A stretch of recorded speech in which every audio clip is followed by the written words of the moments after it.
유럽에서 총성이 멈추었을 때 연합군 사령부는 독일 땅에 60개 이상의 미군 사단을 보유하고 있었습니다. 총 병력은 대륙에서 300만 명을 넘어섰습니다. 전투가 끝났을 때 바로 그 부대들은 패배한 국가를 통제하는 임무를 맡은 병력이 되었습니다. 그렇게 군사적 점령이 시작되었고 그 목적은 전국 각지의 병사들을 직접 주둔시켜 절대적인 지배를 확립하는 것이었습니다. 파견되는 넓은 지역까지 포함하여 전체 영토에 걸쳐 배치되었습니다. 한 보병 사단은 일시적으로 델라웨어 주 크기의 거의 2배에 달하는 지역을 감시하는 임무를 부여받았습니다.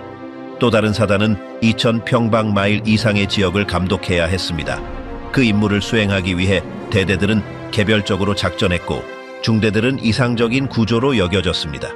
중대들은 기존 건물에 쉽게 주둔할 수 있었고 먼 거리를 이동하지 않고도 지속적인 통신을 유지할 수 있었습니다.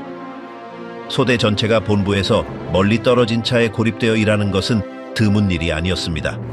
그 군사 점령이 승자와 패자 사이에 금지된 관계로 어떻게 변하게 되었을까요?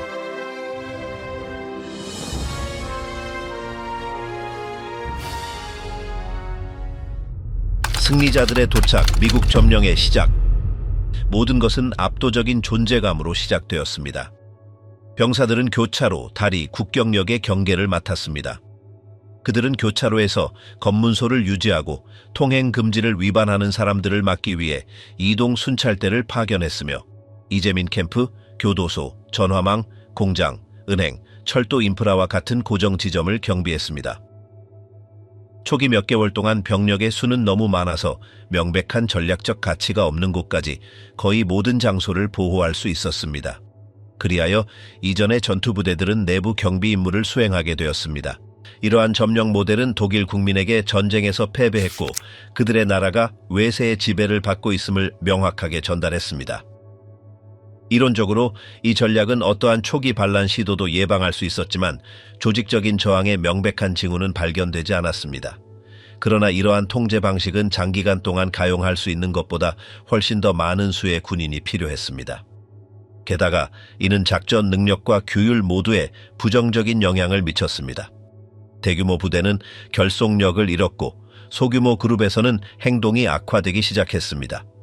역설적이게도 가장 직접적으로 혜택을 받아야 할 사람들, 즉 군정당국은 그러한 기능을 위해 특별히 창설된 경찰 대대를 두는 것이 더 나았을 것이라는 결론에 도달했습니다. 그 아이디어는 이미 몇 년 전에 거부되었던 것입니다. 병사들은 군사적 보호의 관점에서 생각했기 때문에 그들의 우선순위는 보다 효율적인 행정을 선호했을 것과는 종종 달랐습니다. 독일의 한 도시에서 공공질서를 책임지는 한 장교는 배치된 병력에게 자신들의 역할이 가능한 사보타주 대상을 감시하거나 허가를 확인하는 것에 국한되지 않는다는 것을 설득하는데 하루의 상당 부분을 보내야 했다고 설명했습니다. 또한 100만 달러 가치의 예술품, 대량으로 보관된 공문서, 그리고 민감한 자료를 실은 수많은 열차 차량을 모두 군정의 직접적인 책임에 보호해야 했습니다. 이러한 접근 방식의 차이는 실질적인 긴장을 야기했습니다.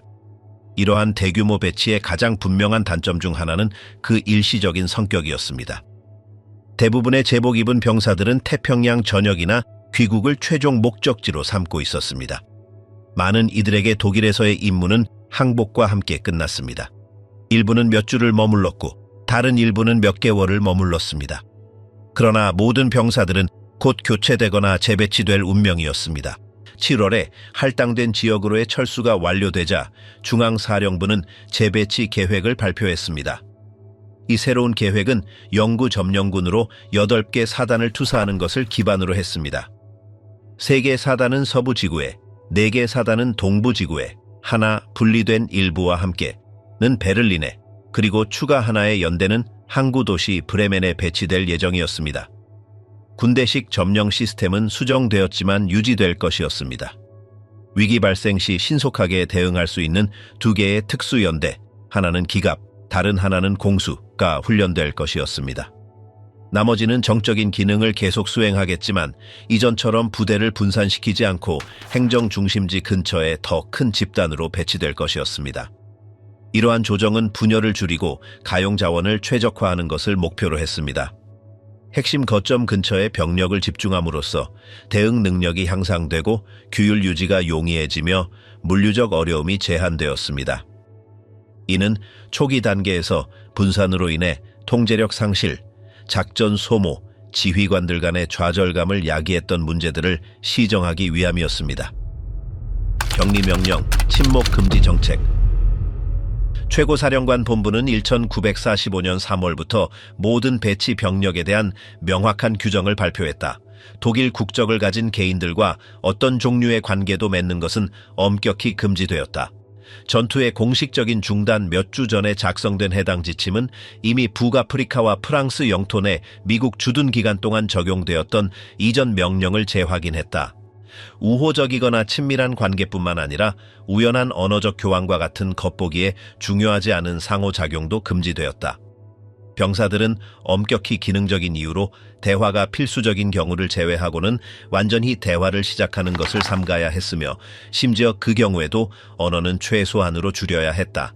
군사 통제하에 행정을 담당하는 당국에게 이 지침은 일상활동을 방해할 뿐만 아니라 모순적인 상황을 만들었다. 지역 차원에서는 재건, 감독 또는 행정 조율 임무를 수행해야 하는 사람들이 독일 주민들과 지속적으로 접촉할 수밖에 없었다. 이는 상위 명령과 현장 작업의 요구사항을 충돌시켰다.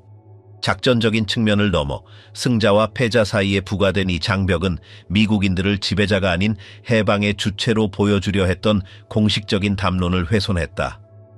강제적인 거리는 절대적인 점령자의 이미지를 유지하는 데 기여했고 제도적 화해의 노력을 약화시켰다. 연합군 사령부의 여러 통신 전략 책임자들은 이 조치가 심리적, 전략적 측면 모두에서 역효과를 낸다고 즉시 경고했다. 상부에서 부과된 논리는 변경의 현실과 충돌했다. 제복을 입은 사람들 사이에서 이 지시는 혼란, 불편함, 그리고 많은 경우 거부감을 불러일으켰다. 끊임없는 상기, 소대 대상, 내부 간행물, 그리고 억제 예시로 적용되는 특정 제재를 통해 준수가 강조되었다. 그러나 실제로 이 명령은 자주 준수되지 않았을 뿐만 아니라 조롱의 대상이 되기도 했다.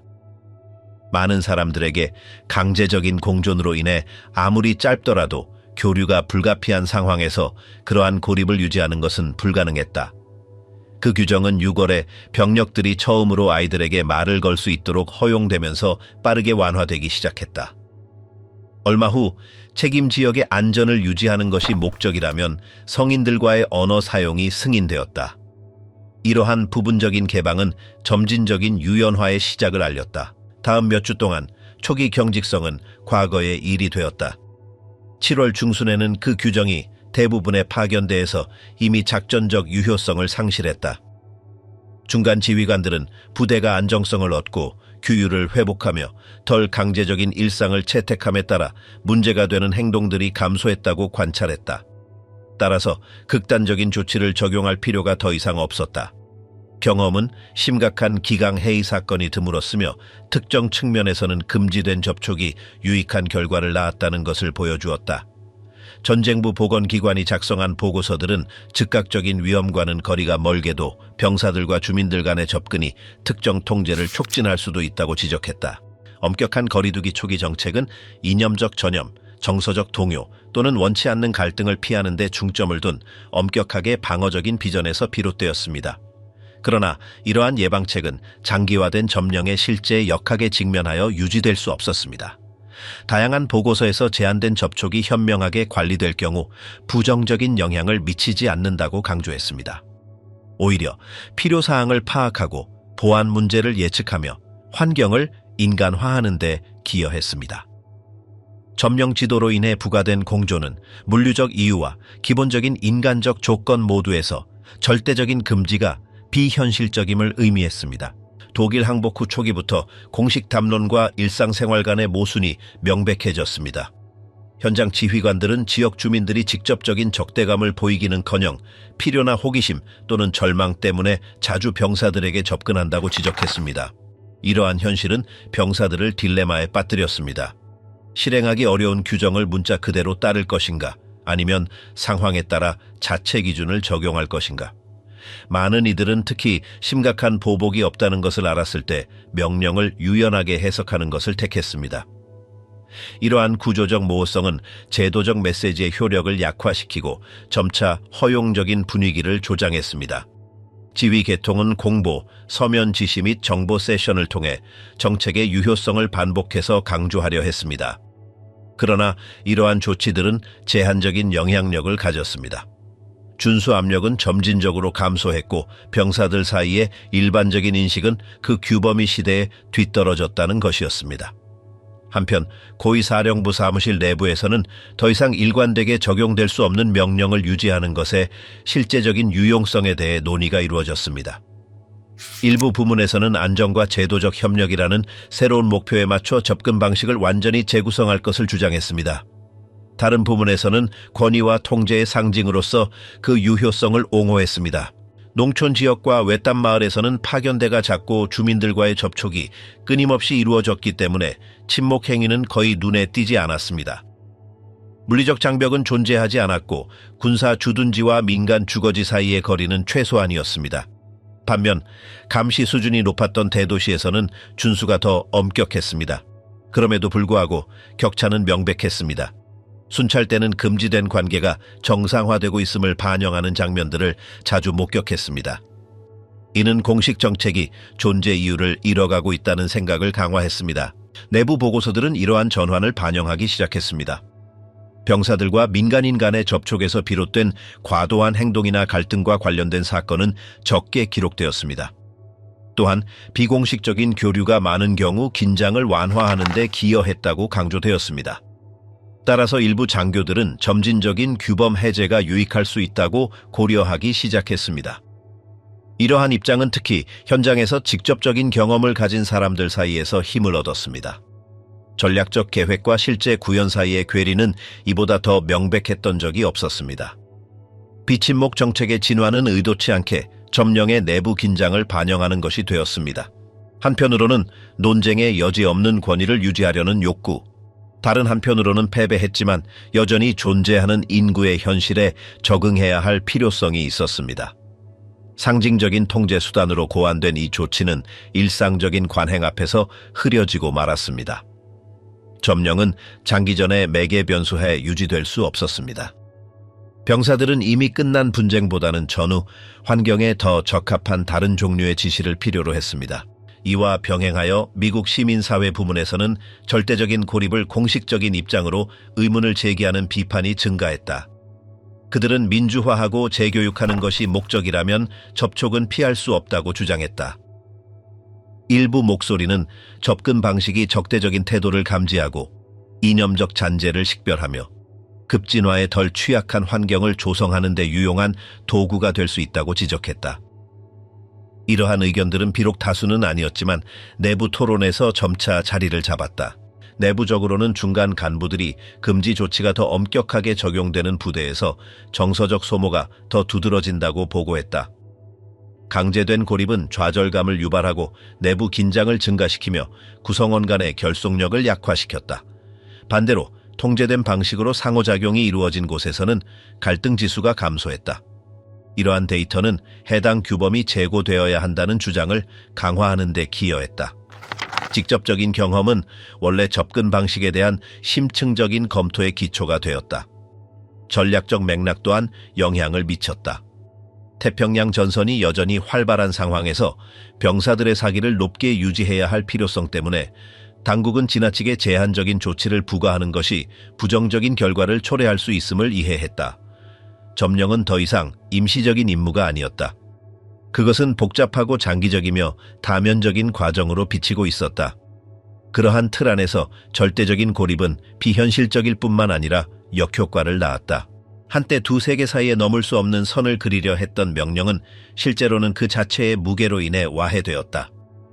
미군 병사들은 여전히 공식적인 지시를 받았지만 더 큰 자유를 가지고 움직이기 시작했다. 새로운 공식적인 조치 없이 규범이 완화되었다. 변화는 조용했지만 확고했다. 우선순위가 진화했고 그에 따라 규칙의 적용도 진화했다.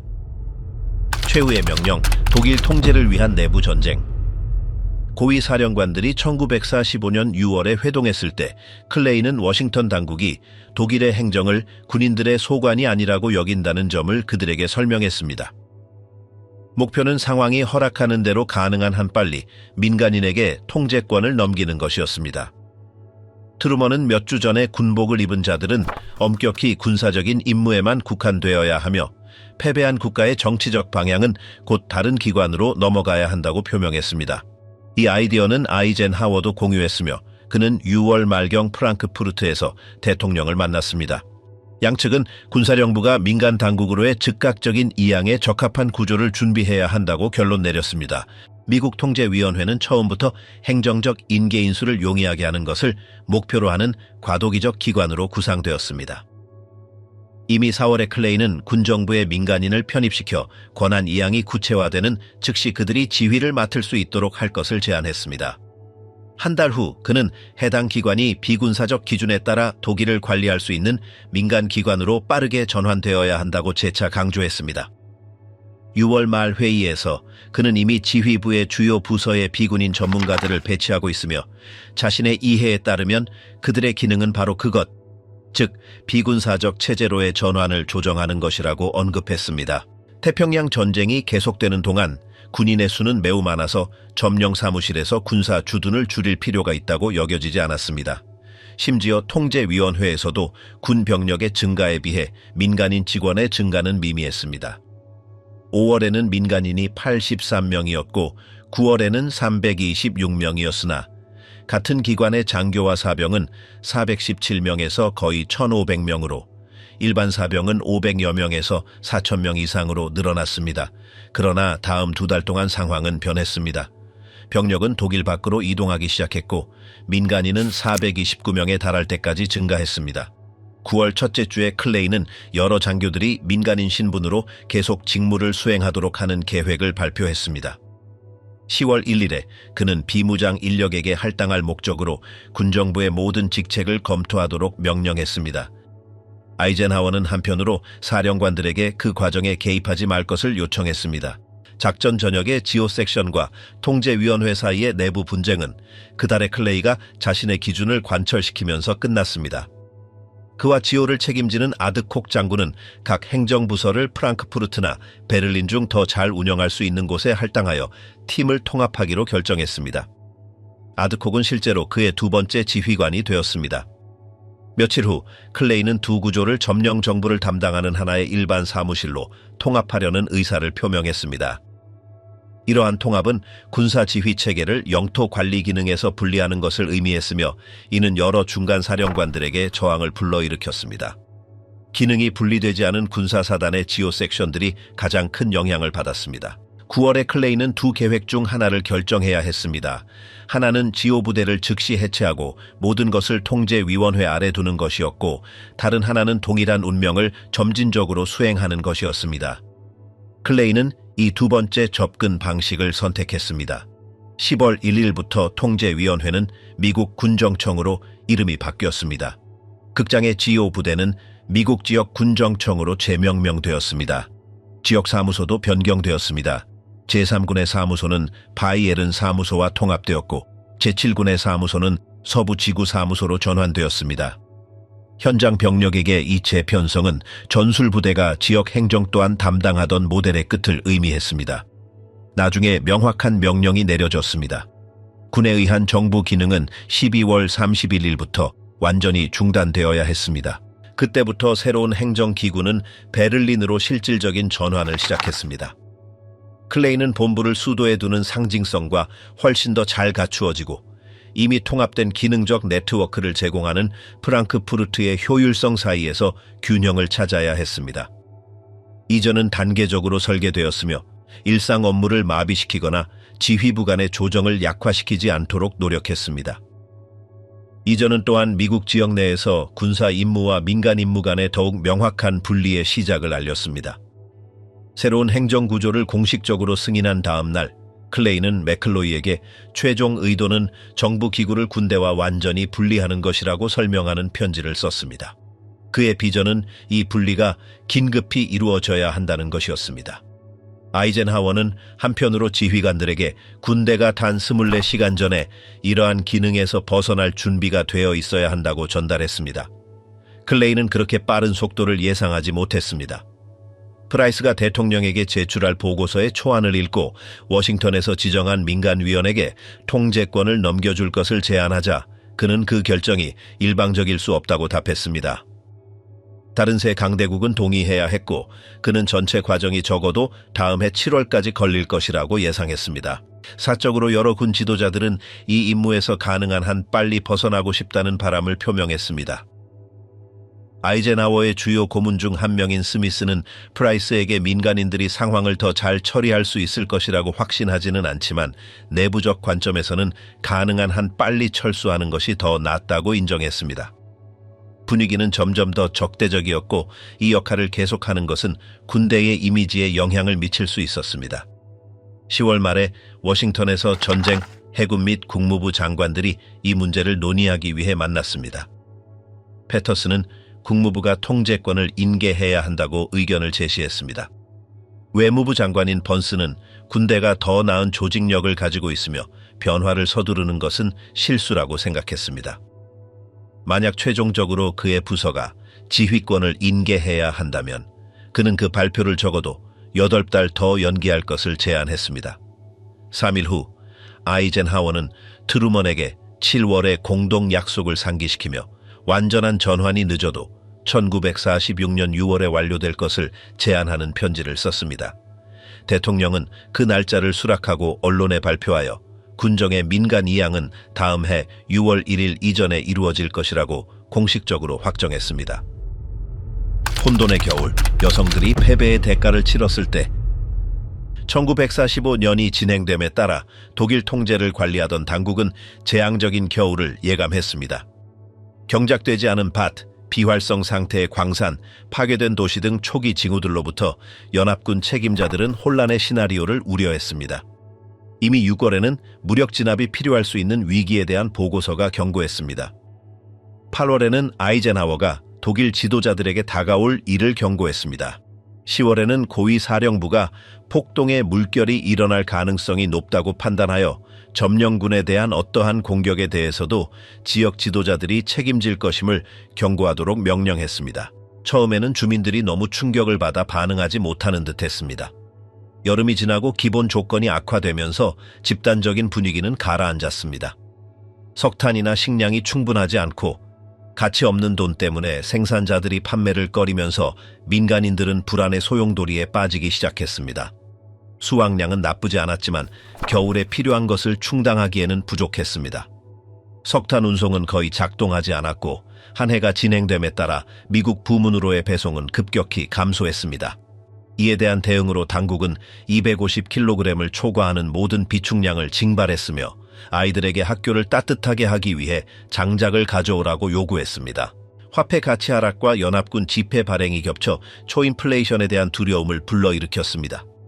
거의 아무것도 살 수 없었던 주민들은 우표에 투자하기로 결정했습니다.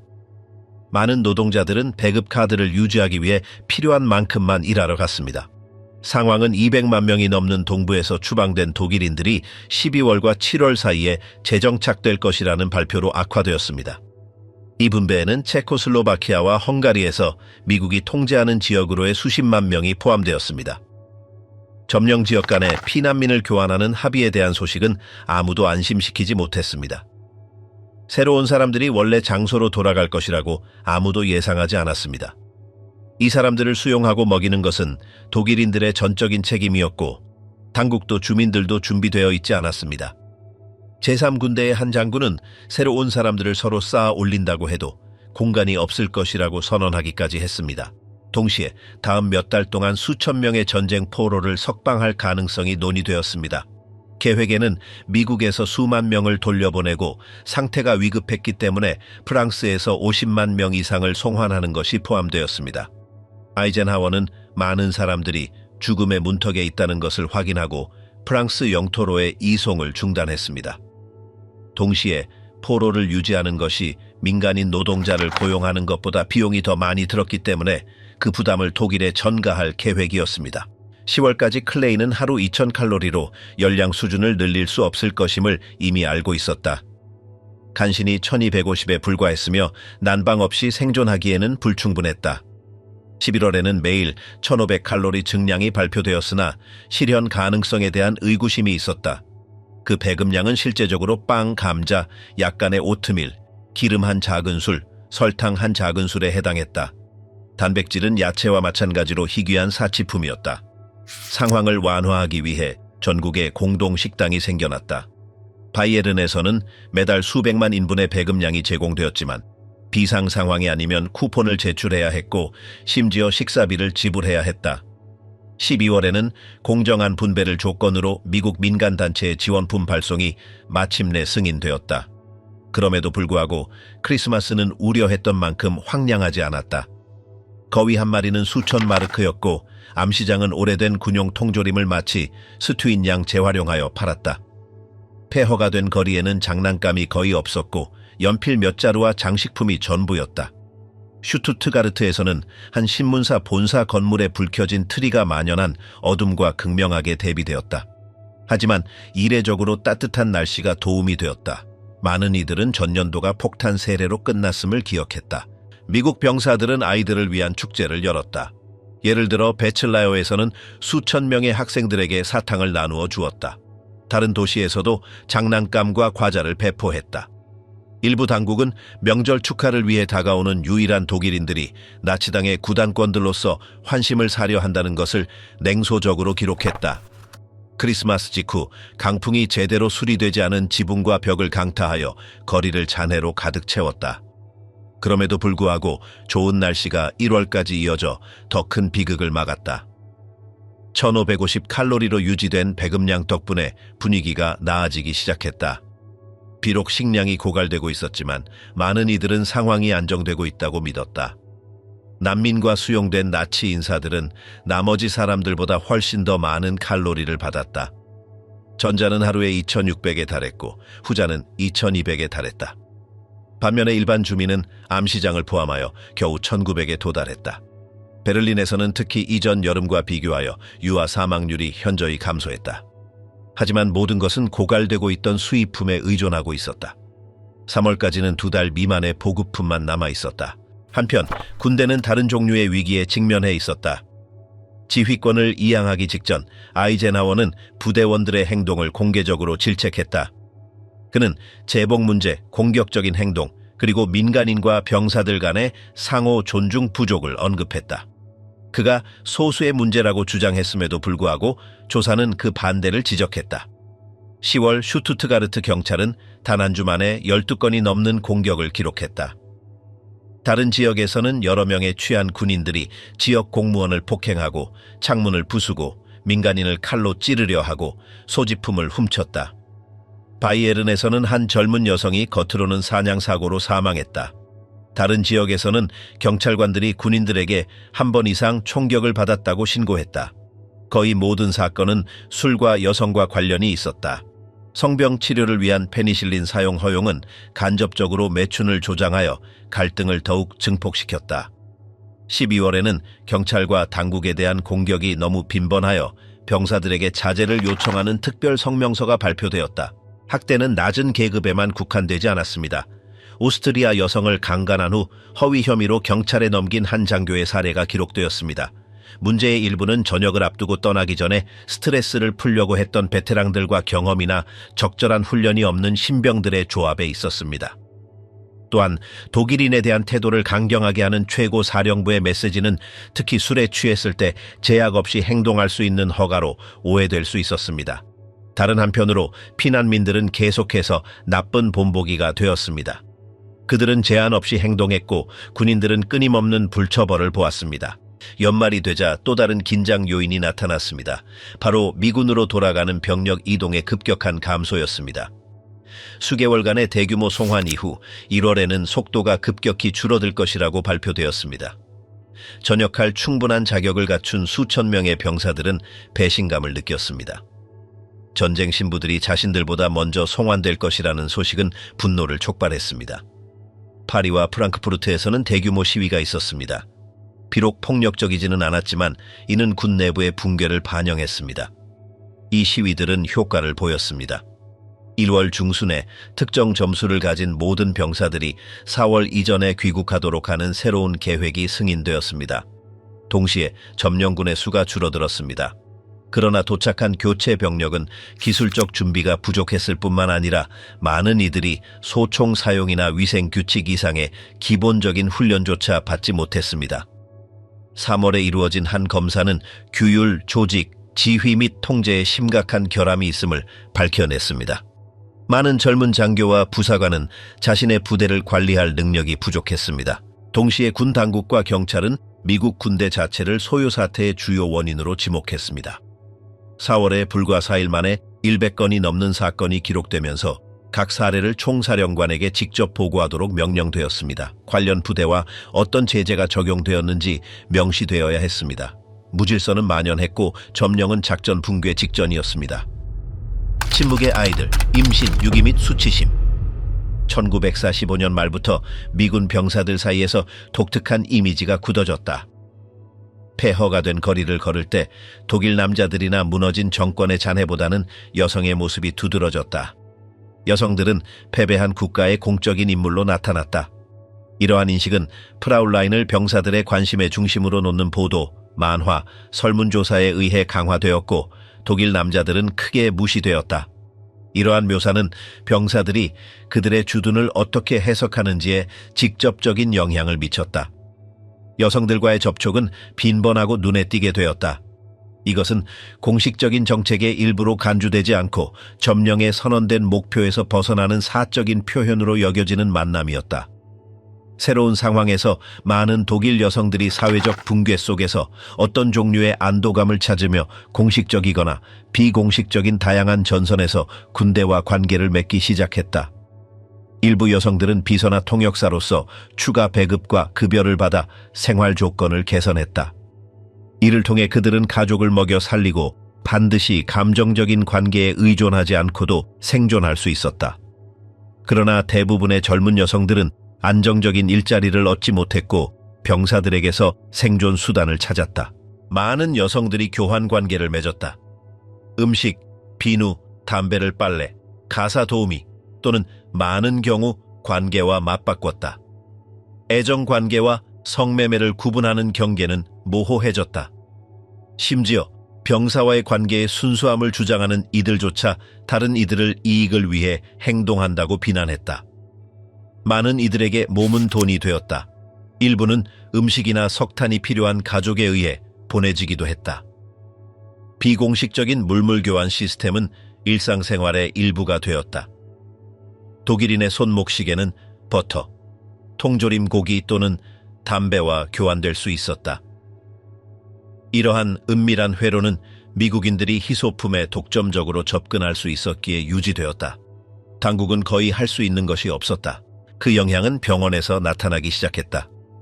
1946년에 태어난 아이들 중 16%가 혼외자였고 6분의 1은 병사들의 아이였다. 점령 기간 동안 그 숫자는 대략 9만 4천 명에 달했다. 어떤 이들은 다른 전쟁이 있다면 군대 대신 군복만 보내라고 비꼬아 말했다. 여성들은 아버지에게 부양을 요구할 법적 방법이 없었다.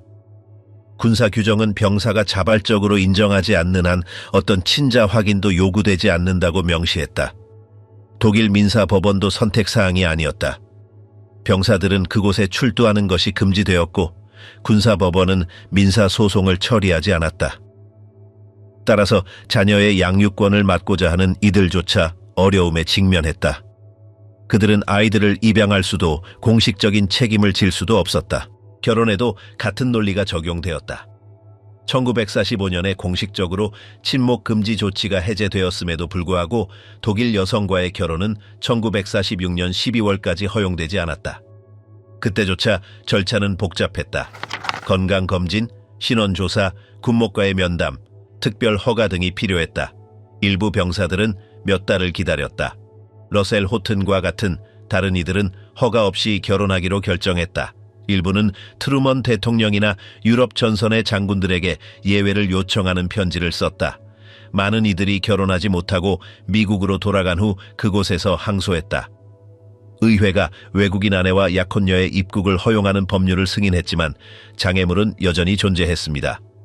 독일 여성들에게는 출국 허가, 도덕성 검토, 사회적 조사가 요구되었습니다. 많은 사람들이 제 시간에 절차를 완료하지 못했습니다. 시간이 지나면서 승인된 결혼의 수가 증가했습니다. 1950년 6월에 14,000명 이상의 독일인 아내들이 남편인 군인들과 함께 미국으로 입국했습니다. 영국 출신이 훨씬 더 많았지만 독일인 숫자는 다른 국가들의 숫자를 훨씬 웃돌았습니다. 이들 부부 안에서 여성들은 애정 어린 유대감뿐만 아니라 상징적인 역할도 나타냈습니다. 점령군 병사는 현지 여성과 관계를 맺음으로써 징벌적 존재에서 보호적인 존재로 변화했습니다. 제거는 또한 침대, 식사, 그리고 공유된 방을 통해 이루어졌습니다. 그러나 가장 보이지 않는 문제는 독일에서 태어난 아프리카계 미국인 자녀들의 문제였습니다. 그 숫자는 2,000에서 3,000명 사이였습니다. 이 아이들은 특별한 거부감을 겪었습니다. 어머니들은 종종 소외되었고 흑인의 애인과 같은 모욕적인 말로 불리거나 지역 상업에서 배제되었습니다. 일부 아이들은 위협을 받거나 차별을 당하거나 학교에서 쫓겨났습니다. 1949년의 설문조사에서 그러나 독일인 어머니들이 일본이나 영국의 여성들보다 혼혈 자녀를 양육할 가능성이 더 높다는 것이 관찰되었습니다. 그러나 그것이 사회적 수용을 의미하는 것은 아니었습니다. 많은 이들이 미국으로 갈 수 있기를 바랐으며 그곳에는 인종차별이 덜할 것이라고 믿었습니다. 군 당국은 아프리카계 미국인 병사와 독일 여성 간의 결혼 신청을 체계적으로 차단했습니다. 백인 병사의 경우보다 허가가 더 많이 거부되었습니다. 많은 약혼이 결코 성사되지 못했습니다. 어려움에도 불구하고 수백 쌍의 커플이 형성되었습니다. 일부는 심지어 함께 살며 법적 유효성은 없었지만 가정생활을 영위했습니다. 한편 점령당한 여성의 이미지는 언론, 영화, 대중문화에서 공고해졌습니다. 일부 장교들은 이러한 경향을 도덕적 질서에 대한 위협으로 보았습니다. 성적 상징으로 변모한 독일 여성의 모습이 논쟁의 중심을 차지했습니다. 그들이 순진한 병사들을 유혹하고 있을까봐 우려되었습니다. 미국에서는 그러한 관계의 위험성을 경고하는 보도와 영화가 발표되었습니다. 여성들이 GI들을 나치화하고 있다는 인식이 일반적이 되었습니다. 병사들이 그러한 관계가 무엇을 의미하는지 이해하지 못한다고 가정되었습니다. 다른 이들은 장교들이 분쟁의 원인을 더 잘 설명하지 못했다고 비난했습니다. 46년 말과 47년 초에 장교들의 아내들이 독일 여성들과의 관계를 억제하기 위해 독일로 파견되었습니다. 규범은 서서히 완화되기 시작했습니다. 관료주의는 여전히 복잡했지만 점점 더 많은 병사들이 결혼하거나 아내들을 미국으로 데려갈 수 있었습니다. 전쟁이 끝난 지 2년이 지났을 때 병사들은 독일 여성들을 패배한 적의 일부가 아니라 재건의 동반자로 더 많이 보았습니다. 친선 관계는 사라지기는커녕 CAR 패키지나 병사들과 독일 가족들을 연결하는 도움 편지와 같은 공공정책을 통해 제도화되었습니다. 흩어진 성적 접촉으로 시작된 것이 점령자와 피점령자 사이의 관계를 완전히 변화시켰습니다. 독일 여성은 패배의 상징에서 새로운 시작의 인물로 변모했습니다. 금지된 사랑, 군인과 독일 여성 간의 결혼. 전쟁이 끝난 후 미군 병사들과 독일 민간인들 간의 접촉은 더 이상 막을 수 없었습니다. 조심스러운 시선 교환으로 시작된 것이 몇 달이 지나면서 더 가깝고 복잡한 관계로 변모했습니다. 1946년 초 미 군정 보고서는 개인적인 관계가 독일 전역으로 확산되었다고 인정했습니다. 지휘관들은 이전에 패배한 적을 경멸했던 자신들의 병사들이 이제 독일 여성들과 식탁, 산책, 방을 공유하는 모습을 당혹감 속에 지켜보았습니다. 교류는 더 이상 은밀하지 않았습니다. 일부 여성들은 물질적 필요성 때문에, 다른 이들은 전쟁이 남긴 감정적 공허함에서 벗어나고자 하는 진정한 열망 때문에 계속해서 동기부여를 받았습니다. 두 경우 모두에서 미군 병사들은 혼돈 속에서 권력의 상징, 보호자, 연인, 심지어 구원자가 되었습니다. 이 새로운 상황에서 개인적인 유대는 애정, 감사 또는 안정성 추구와 같은 더 깊은 의미를 띠기 시작했습니다. 군은 이 현상을 양면적으로 관찰했습니다. 한편으로 당국은 독일 국민의 재교육을 장려하고 그들의 사기를 재건하며 가치관을 형성하기를 원했습니다. 다른 한편으로 규율과 민주주의를 가르쳐야 할 바로 그 병사들이 얼마 전까지 적을 대표했던 여성들과 사랑에 빠지고 결혼하고 가정을 이루기 시작했습니다. 군사 점령은 이로써 정치가 사적인 것과 뒤섞이는 사회적 과정으로 변모했습니다. 승자와 패자 간의 접촉은 일상화되었고 그로 인해 군사 구조가 예상치 못했던 딜레마들이 나타났습니다. 임신, 약혼, 즉흥적인 결혼, 그리고 새롭고 불평등한 형태일지라도 민간 생활이 돌아오고 있다는 느린 수용 등이었습니다. 1946년과 1947년 사이에 감정적인 관계는 내부 보고서에서 반복되는 주제가 되었습니다. 장교들은 더 이상 숨길 수 없는 현실을 지칭하는 완고거법인 통제된 우호 관계에 대해 이야기했습니다. 파괴된 도시에서 병사들과 젊은 독일 여성들은 춤, 식사, 축하 행사를 함께했습니다. 육체적 친밀감은 또한 감정적인 친밀감으로 변했습니다. 애정 어린 유대 없이 전쟁에 몇 달을 보냈던 많은 남성들은 이 여성들에게서 정상적인 감정을 찾았습니다. 여성들에게는 그 유대가 보호, 음식 또는 심지어 나라를 떠날 가능성을 제공했습니다. 그 결과는 불평등했지만 재건 중에 수천 개의 개인적인 이야기를 만들어낸 이해관계의 교차였습니다. 미국 사령부는 이 현상을 민주적 재교육 정책에 통합하려고 시도했습니다. 당국은 병사들과 민간인 간의 관계를 점령군의 이미지를 완화하고 신뢰를 증진하는 수단으로 보았습니다. 그러나 감정적인 것과 제도적인 것 사이의 경계는 모호했습니다. 친밀감은 결혼으로 이어졌고 일부는 합법적이었고 다른 일부는 사실혼이었으며 이는 관료적 장애물에 직면했습니다. 군은 새로 패배한 국가의 남성들과 여성들 간의 관계에 대한 명확한 프로토콜을 가지고 있지 않았습니다. 처음 몇 년 동안 극히 일부만이 그들의 결합을 공식화할 수 있었습니다. 독일 여성들과 안정적인 관계를 유지하던 병사들 중 겨우 2%만이 합법적으로 결혼할 수 있었던 것으로 추정됩니다. 나머지는 사랑과 편의가 불확실성과 불승인과 뒤섞이는 회색 지대에서 살았습니다. 미국 가정들은 그러한 유대 관계를 알게 되자 거부감을 보였습니다. 많은 부모에게 독일 여성과 결혼한 아들은 최근에 피비린내 나는 전쟁을 상기시키는 것이었습니다. 지역 신문에는 그러한 불면계를 비난하는 편지들이 실렸고 시민 당국은 그러한 결합이 국가의 이미지를 손상시킬까 두려워했습니다. 반면 독일에서는 이 현상이 희망과 분노가 뒤섞인 시선으로 받아들여졌습니다. 일부 젊은 여성들은 미국에서의 새로운 삶을 꿈꾸었지만 다른 여성들은 이웃들의 경멸, 즉 그들을 배신자로 여기는 시선에 시달렸습니다. 공공도덕은 위기에 처했고 외국인 군인과 독일 여성 간의 사랑은 그러한 변화의 상징이 되었습니다. 군정부 기록에는 수백 건의 결혼 신청서가 등장합니다. 각 신청서는 배경, 도덕성, 동기를 평가하는 긴 심사 과정을 거쳐야 했습니다. 점령 사무실에는 서류 작업이 쌓여갔고 군인들은 종종 도착하지 않는 허가를 기다렸습니다. 많은 관계는 거리나 병력 교체로 인해 좌절되었습니다. 다른 관계는 빌린 방에서 맺어진 약속이나 대서양을 건너는 편지를 통해 비밀리에 계속되었습니다.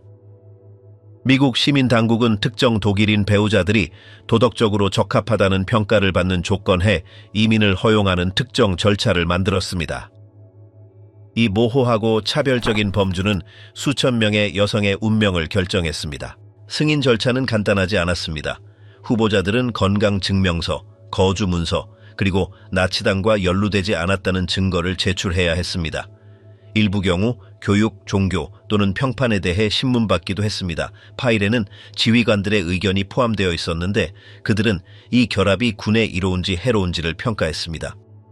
사랑은 군사적 관료주의에 종속되었습니다. 많은 군인들이 홀로 고국으로 돌아왔고 가난 외에도 적을 사랑했다는 오명에 직면한 여성들을 남겨두었습니다. 당국에 보낸 편지에서 일부는 남편과 재회하거나 불이행된 약속에 대한 도움을 요청했습니다. 응답을 받은 경우는 거의 없었습니다. 그러는 동안 가장 오래 지속되는 관계는 상징적인 무게를 지니기 시작했습니다. 베를린, 프랑크푸르트 또는 뮌헨과 같은 도시에서 혼혈 결혼은 작은 사회적 실험실이 되었습니다. 사람들은 호기심 어린 눈으로 커플을 관찰했습니다. 깔끔한 제복을 입은 군인이 여전히 기운 옷을 입은 독일 여성의 팔짱을 끼고 걷는 모습. 이러한 장면들 속에는 문화적 차이와 공통된 미래에 대한 환상이 뒤섞여 있었습니다. 때로는 점령의 아이들이라고 불리는 이러한 결합에서 태어난 아이들은 전후 첫 번째 세대를 대표했습니다. 일부는 독일에서 자랐고 다른 일부는 어머니와 함께 미국으로 건너갔습니다. 모두는 그 역사적 순간의 복잡성을 반영하는 모호한 정체성을 지니고 살았습니다. 한편 군지휘부는 이 과정을 공개적으로 정당화하려고 노력했습니다. 1946년과 1947년 보고서는 점령군의 이미지를 완화하는 방법인 정서적 민주화에 대해 언급했습니다. 재교육 정책은 사생활로 확장되어 개인적인 관계를 정치적 행동의 장으로 변화시켰습니다.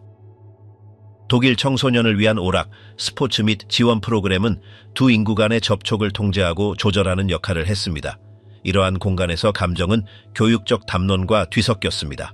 많은 군인들이 멘토, 강사 또는 아버지상으로 행동하는 동안 다른 이들은 신중한 낭만적 관계를 유지했습니다.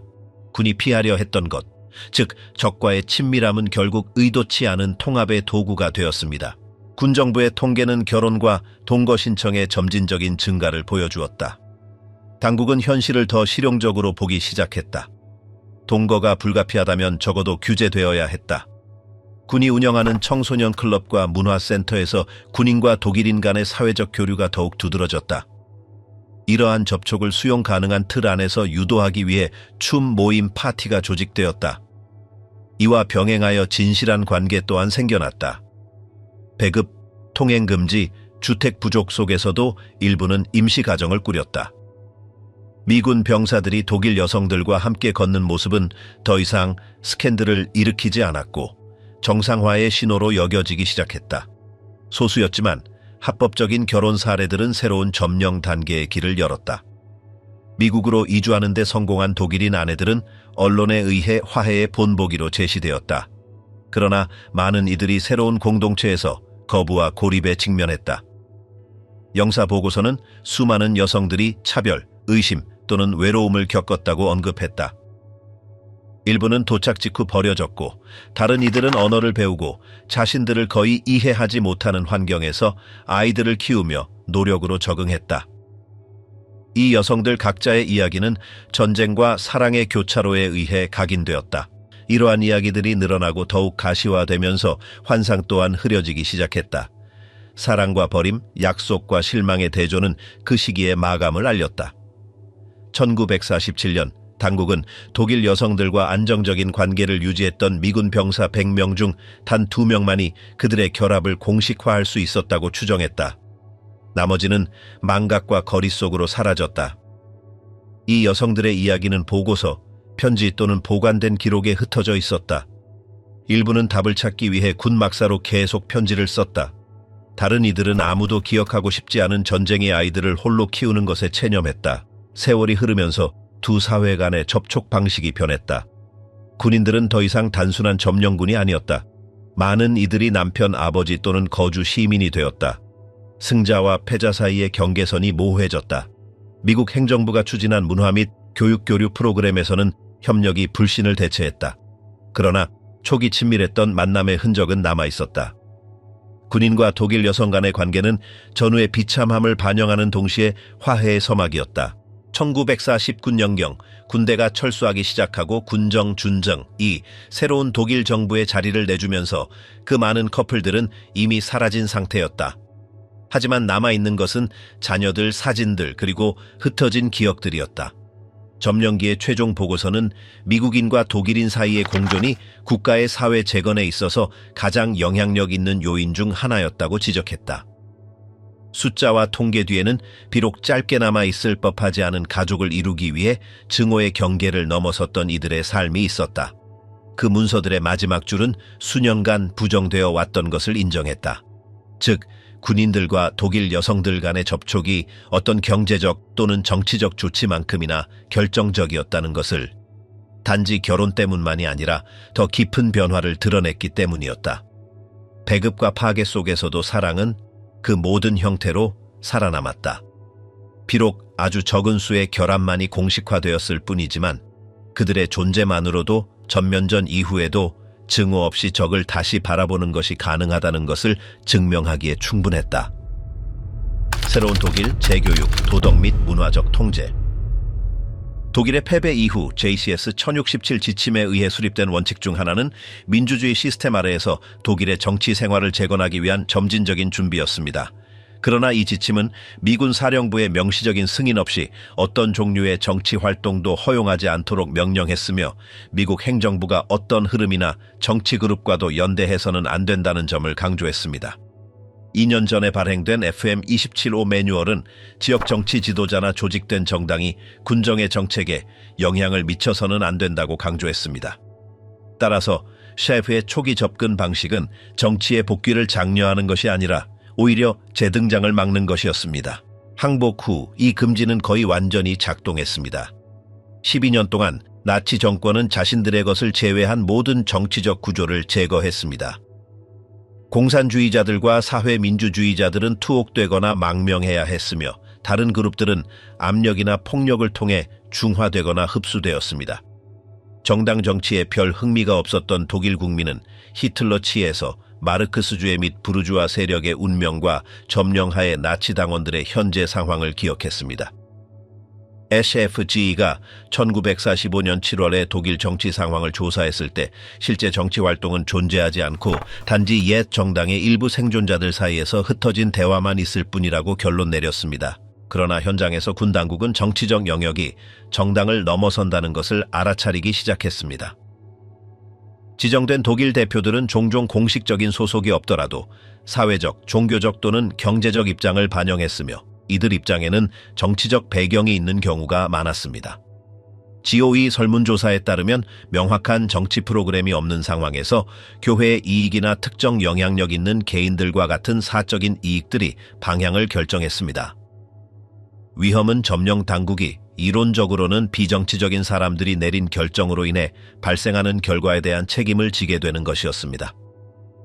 6월에 클레이 장군은 바이에른의 초대 주총리인 프리츠 셰퍼의 임명과 관련하여 복잡한 상황에 직면했고 이는 그가 맥클로이에게 정치활동 금지 완화를 권고하도록 이끌었습니다.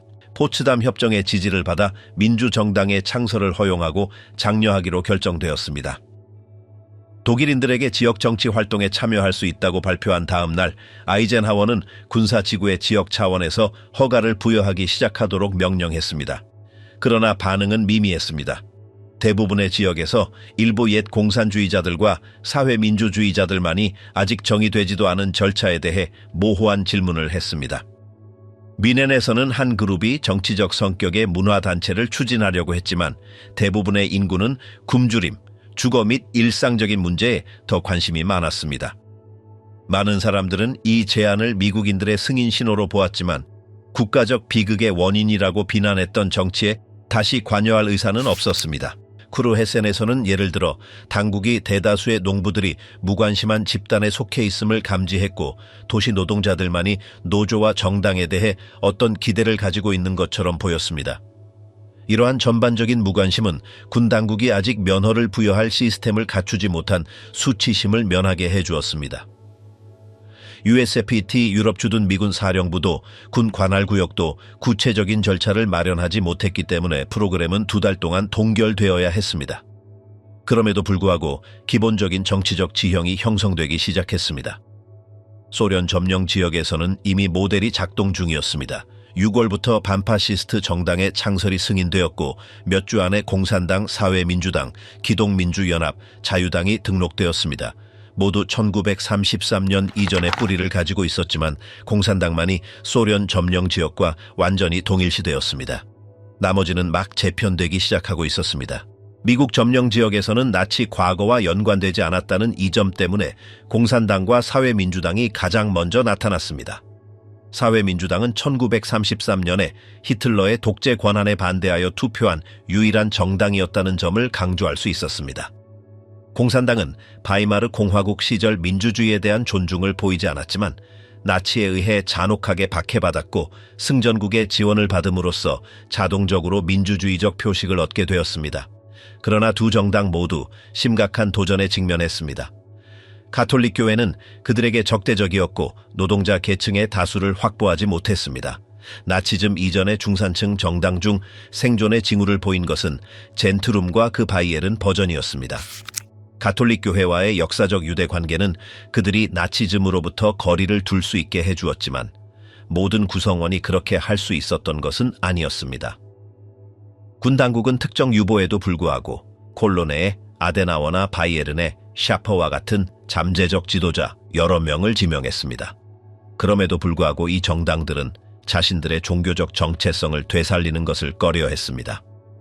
그들의 지도자들은 선거 기반을 확장하기를 원했고 공산당이나 사회민주당과 경쟁할 수 없을까봐 두려워했습니다. 그래서 그들은 정치적 금지가 더 길어지기를 선호했습니다. 그러나 이들이 조직되기 시작하자 그들은 더 광범위한 기독교 정당을 추진하도록 압력을 받았습니다. 무신론적 마르크스주의에 반대하는 초교파 기독교 정당의 개념은 1945년 3월에 콜로네에서 공식화되었습니다. 소련 점령 지역에서는 6월 25일에 기독민주연합 CDU로 명명되었습니다. 미국 점령 지역에서는 처음에는 기독사회인민당이라는 이름이 사용되었지만 9월에는 서부에서 CDU, 바이에른에서 CSU가 채택되었습니다. 이 새로운 정당들은 공산주의와 사회주의에 반대하는 모든 세력을 모으려고 했습니다. 우익은 기업가, 대지주, 부르주아 계층에 호소했습니다. 좌익은 소상인, 농민, 공무원의 지지를 구했습니다. 심지어 노동자 지역에서는 국유화 제안을 받아들이기도 했습니다. 게다가 CSU는 바이에른 정체성과 가톨릭 가치의 수호자로서 자신을 내세웠습니다. 두 단체 모두 참회한 전 나치 당원을 받아들일 의사를 보였고 숙청은 나치 엘리트에 국한되어야 하며 이른바 의무적인 나치 당원은 제외되어야 한다고 주장했습니다. 소련 지역에서 자유민주당이라는 이름으로 부활한 자유당은 구 독일 민주당의 현대판을 대표했습니다. 미국 지역에서는 인민민주당과 같은 변형들이 등장했습니다. 이 집단은 사유재산, 자유시장, 세속주의를 옹호하여 미국 모델에 가까웠습니다. 그러나 그들의 사회적 기반은 제한적이었고 그들의 중간적 입지는 기독교 민주연합, 바이에른 기독교 사회연합, CDU, CSU, 과 사회민주당의 광범위한 프로그램에 의해 가려졌습니다. 그들의 가장 확고한 존재감은 뷰르텐베르크 바덴에 있었는데 그곳에서 창립자 중 한 명인 라인홀트 마이어가 점령 당국에 의해 주지사로 임명되었습니다.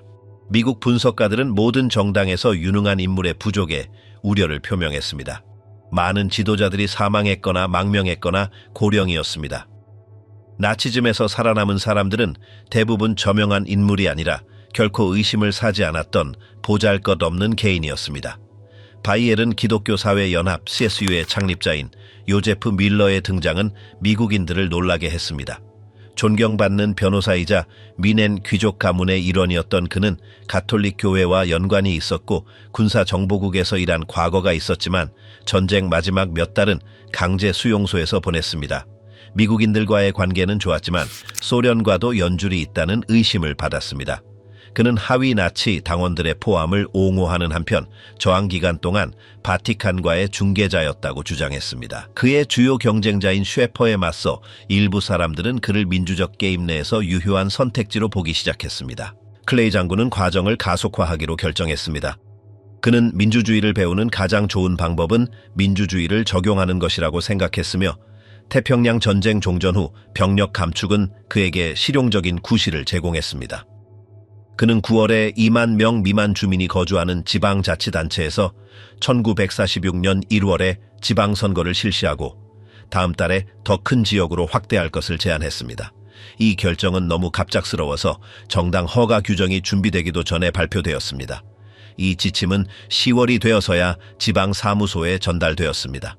이 조치는 거의 모든 사람에게 불쾌하게 받아들여졌습니다. 미국인들과 독일인들 모두 선거가 시기상조라고 생각했습니다. 재교육 프로그램이 없었고 전쟁 종전 후 겨우 8달 만에 선거를 치르는 것은 무모한 일처럼 보였습니다. 게다가 10월에는 바이에른의 6개 지구만이 지역 정당을 승인했습니다. 일부 지역에서는 아무도 정당을 결성하겠다고 나서지 않았습니다. 규정은 각 신청서에 개별 양식으로 된 25명의 후원자를 요구했는데 이는 정보기관의 조사를 받을 위험을 노출시켰습니다. 심지어 이미 합법화된 정당들조차 실패하거나 직책을 잃을까봐 투표를 연기하는 것을 선호했는데 그들의 많은 구성원들은 군정부에 의해 임명된 공무원들이었습니다. 광범위한 저항에도 불구하고 클레이는 11월에 지방선거의 확정 날짜를 정하고 지역 수준에서 정당 등록을 허용하도록 명령했습니다. 이로써 새로운 정치 단계가 시작되었지만 대부분의 인구와 당국 자체는 여전히 준비되지 않았습니다. 선거 발표 후 지방행정부는 구체적인 지시를 받기 시작했습니다. 각 당국은 선거를 실행하는 데 필요한 목록, 양식, 인구조사 및 최소한의 구조를 준비해야 했습니다. 기록이 파괴되거나 방치된 시골 지역에서는 과정이 혼란스러워졌습니다. 많은 공무원들이 신원을 확인하거나 신뢰할 수 있는 유권자 등록부를 설정하는 방법을 몰랐습니다.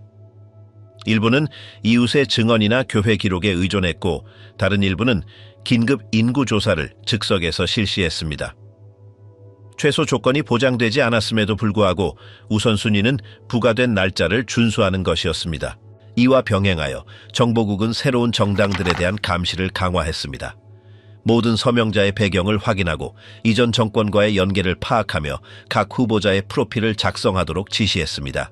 방첩팀은 의심스러운 연결고리를 추적했지만 동시에 근거 없는 의심으로 시스템을 과부하시켰습니다. 많은 마을에서 정당 결성에 관심 있는 소수의 자원봉사자들은 너무나 강도 높은 조사를 받아 보복이 두려워 결국 물러났습니다. 그 결과 여러 지역에서 선거는 실질적인 경쟁 없이 또는 단일 후보로 치러졌습니다. 과정이 가장 진전된 바이에른에서는 그룹 간의 갈등이 나타나기 시작했습니다.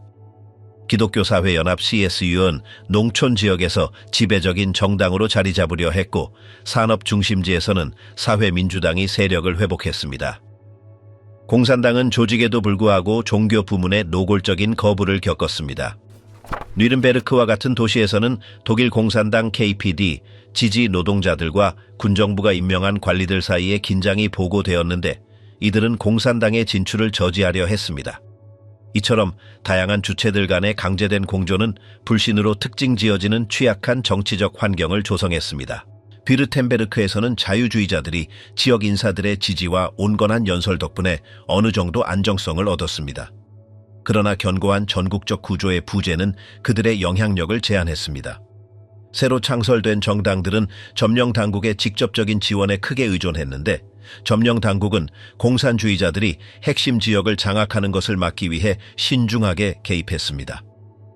이러한 간접적인 영향력은 내부적 긴장을 유발했는데 이는 미국 관리들 스스로도 독일 정치 과정에 얼마나 참여해야 하는지 논의했기 때문입니다. 정치적 부흥과 병행하여 재교육을 목적으로 하는 문화 전략이 시작되었습니다. 연합군 당국은 전체주의의 부활을 막기 위해 집단 정신을 변화시키는 것이 필수적이라고 여겼습니다. 이를 위해 언론 통제, 학교 감독, 예술 콘텐츠 규제 프로그램이 고안되었습니다. 국가사회주의 이념을 담은 서적의 유통이 금지되었고 새로운 출판물을 승인하기 위한 필터가 설정되었습니다. 출판사들은 인쇄 허가를 받기 전에 원고를 이념적 검토 절차에 제출해야 했습니다. 라디오는 가장 면밀히 감시되는 수단 중 하나였습니다. 미국 점령 지역에서는 방송되는 내용을 통제하는 감독위원회가 설치되었습니다. 민주적 가치를 담은 프로그램만 허용되었고 교육 방송이 우선시되었습니다. 일부 지역에서는 집단적 책임을 보여줄 목적으로 이전 정권의 범죄에 대한 보도물 제작이 장려되었습니다. 이 보도물들은 황금 시간대에 방영되었고 많은 경우 실제 증언, 강제 수용소 이미지 또는 문서화된 수치와 함께 제공되었습니다. 의도는 역사적 인식을 고취하는 것이었지만 일부 경우에는 거부감이나 무관심을 불러일으키기도 했습니다. 학교에서는 계획이 훨씬 더 야심적이었습니다. 교육 과정 내용이 정화되었고 엄격한 조건하에 새로운 교사들이 양성되었습니다. 나치 당원이었던 사람들은 의무적으로 행동했음을 증명하고 이념적 열정이 없었음을 증명하지 않는 한 배제되었습니다. 군국주의, 범게르만주의, 권위주의적 리더십에 대한 모든 언급을 삭제한 잠정적인 교재들이 개발되었습니다. 그 대신 시민의식, 다원주의, 공존의 기본 개념이 도입되었습니다. 역사 과정은 최근 과거의 실수를 포함하도록 재구성되었지만 이 작업은 학생들과 학부모들의 저항에 부딪혔습니다. 대학교들 또한 개입되었다. 임시학장들이 임명되었는데 이들은 종종 외국인으로서 입학과 교수진을 감독했다. 이전 정권에 연루된 교수들의 사임이 요구되었고 망명학자들의 귀환이 장려되었다. 일부는 스위스, 프랑스 또는 미국에서 돌아왔지만 다른 이들은 독일이 아직 최소한의 보장도 제공하지 않는다고 주장하며 거부했다. 연구센터들은 엄격한 감시 아래 제한된 과정과 최소한의 예산으로 문을 열 수밖에 없었다. 종교적인 측면에서 당국은 교회들과 전술적 동맹을 추구했다. 가톨릭 신자들과 개신교 신자들 모두 민주적 가치를 증진할 잠재적 동맹자로 여겨졌다. 교구 회보 발행은 정치적 담론이나 민족주의적 주장을 피하는 한 허용되었다. 일부 교구에서는 교육 목적의 청소년 단체 조직이 허용되었지만 이들은 정보 요원들의 감시를 받았다. 특히 과거 종교적 양극화가 갈등의 원인이 되었던 지역에서는 종교 간 협력이 장려되었다. 예술 분야에서는 상황이 모순적이었다. 한편으로는 국가사회주의 또는 군사적 찬양과 관련된 작품들이 금지되었다. 다른 한편으로는 자유와 다원주의를 반영하는 새로운 문화적 표현의 창작이 장려되었다. 일부 극장들은 연합군 지도하에 재개되었고 독일의 문화적 부흥을 보여주기 위한 통제된 축제들이 조직되었다. 그러나 검열은 여전히 존재했고 많은 예술가들은 자기 검열을 택했다. 갤러리들은 전시회를 무해한 주제로 제한했고 작가들은 논란의 여지가 있는 모든 내용을 피했다. 인쇄 매체에서는 연합국의 허가를 받은 새로운 출판물들이 등장했다. 나치 전력이 없는 언론인들이 운영하는 지역신문의 발행이 우선시되었다. 이 신문들은 당파적 경향 없이 중립적인 편집 노선을 채택해야 했다. 사설은 발행 전에 검토되었고 편집장들은 미국 관리들과 영구적인 연락을 유지했다. 이러한 출판물 중 일부는 온건한 토론의 장으로 자리 잡았지만 다른 일부는 자금 부족이나 대중의 관심 부족으로 사라졌다. 전반적으로 문화 재교육은 통합적인 과정으로 구상되었지만 실제 영향은 불균등했다. 대도시에서는 가시적인 변화가 관찰되었지만 농촌 지역에서는 보수적 가치에 대한 애착이 지속되었다. 많은 주민들은 개혁을 외부의 강요로 보았고 진정한 변화로 여기지 않았다. 제도적 전개에도 불구하고 결과는 측정하기 어려웠다. 워싱턴으로 보내진 대부분의 보고서는 시민들의 열정보다는 느린 진전과 소극적인 저항에 대해 언급했다. 그러나 미국 당국에게 중요한 것은 기초를 다지는 것이었다. 즉각적으로 받아들여지지 않더라도 새로운 도덕적 구조를 확립하는 것이었다. 우선순위는 권위주의적 형태의 회귀를 막는 것이었고 이를 위해 처음에는 인위적일지라도 민주주의를 장려하는 제도, 매체 및 공간을 만드는 것이 필요했다. 장기적인 목표는 저항이나 일시적인 후퇴를 감수하더라도 위로부터 개방사회를 건설하는 것이었다. 이러한 조치들로 독일 문화 및 정치 재건의 첫 번째 주기가 마무리되었다. 점령은 새로운 단계로 나아갔고 군사정부의 직접적인 개입은 더욱 미묘한 영향력 행사 방식으로 전환될 것이었다. 그러나 목표는 변함없었다. 과거가 돌아오지 않게 하고 미래가 다원주의, 온건함, 제도적 통제로 특징 지어지도록 보장하는 것이었다.